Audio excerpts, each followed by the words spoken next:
guys, this is a smoke detector that you are all pretty familiar with if you've been with my channel for a long time or are just a fellow vintage smoke detector enthusiast or collector. This is the FireX FXW-1.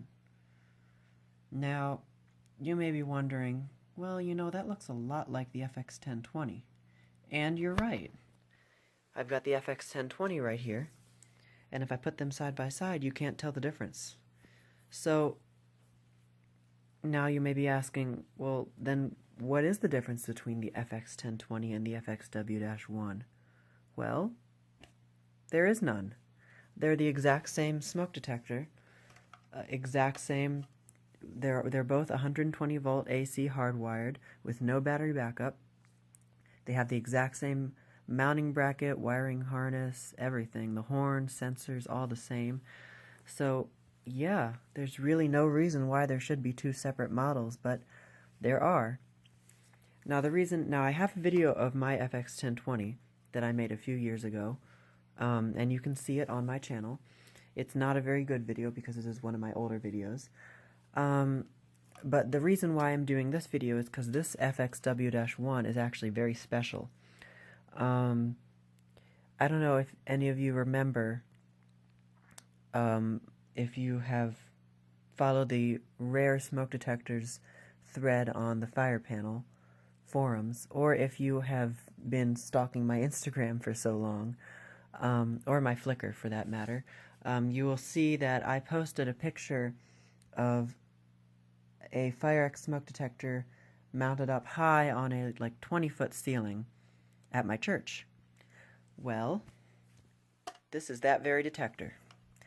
Apparently they were upgrading the doors back there. The old wooden doors with the vintage door closers unfortunately are no longer there. They have been replaced with metal fire rated doors. However, don't be sad because there are still vintage wooden doors and vintage door stoppers or door closers upstairs that still remain. Doors of the same type. So for those of you who are also interested in door closers, which I will not get into in this video, which I haven't really talked about ever. But anyway, now I'm going way off track here. So they decided to at the same time upgrade the smoke detectors since they were getting fire doors. They thought maybe bring it up to code, put a new smoke detector in. The man who is in charge of that sort of building maintenance stuff is friends with my dad, and he actually knew that I was interested in smoke detectors and these vintage ones, and he knew that I had an interest in the older units specifically. So he came by and gave this to me, and that was very nice. So yeah, spent its entire life up there on the ceiling of a 20-foot high concrete ceiling. Now I got it. And yeah, I was also surprised that it was an FXW-1. I had always told people that it was an FX1020, but then of course I get it and I see it's an FXW-1, and I'm like, well, I've been lied to my whole life. So yeah. But there really is no difference between these two models. There's no reason why FireX should have made two different models. And for further proof, it even makes the same sound.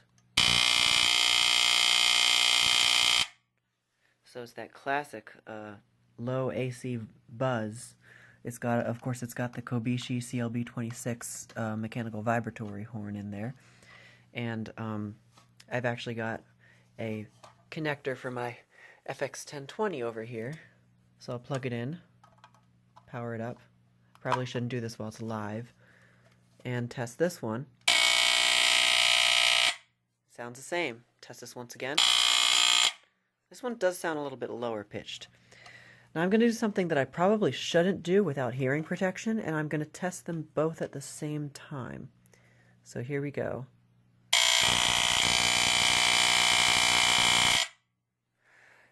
Okay, I don't think I've ever heard anything more annoying than that.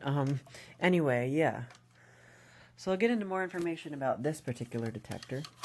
I take the bracket off of the back. It's kind of hard to get the bracket off of these, which I had mentioned in my Jameson Code 1 video, which has the same mounting bracket. Oh my god. Hold up, let me put the phone down here. There, okay. So there's the mounting bracket, it's off.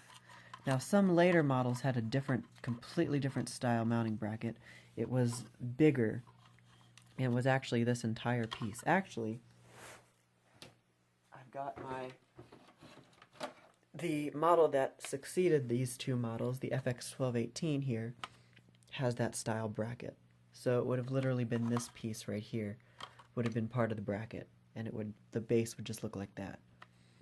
I feel like those models that look like this were a little bit less common, because we find these a lot more often than we find those. So, yeah, here's the label.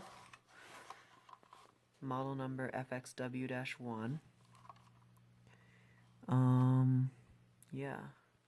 The only difference I can see here is that on the FX1020 the labeling is all in red, and on this one it's black. But the base is the same. Americium 241, 1 microcurie. Red light on cover indicates power on. The font is a little different for this address here, and it doesn't say Maple Chase at all, because these were made when FireX was a division of Maple Chase before Kidda bought them. So yeah, obviously I don't have a manual for it because I got it used, and I don't think the church kept the manual for it in all those years. But another interesting thing I noticed is the LED on this one does not go out when it's sounding. As you can see, all the ones that I've seen on YouTube, when you push the test button, the LED goes out when it's sounding, or when you set it off with smoke. But for both of mine here, this one does it too. For both of mine, the LED remains lit when it's going off. And I even tested this one with smoke to test if it was the sensor that was doing it, but it's not. So, let me get out the two other detectors that I got from my church. Here. And here they are. So these two also came from my church. The Early Guard Square D EGD5S and the BRK 1839 ACI. So all three of these are very special to me. I've seen these all throughout my entire life, basically. Yeah. So, I think that's about it for this really quick video on this very special FireX FXW-1 here, and touching on the FX1020. So that is it. I'll do one more test. I love that sound. Alright. Thank you for watching, and more to come.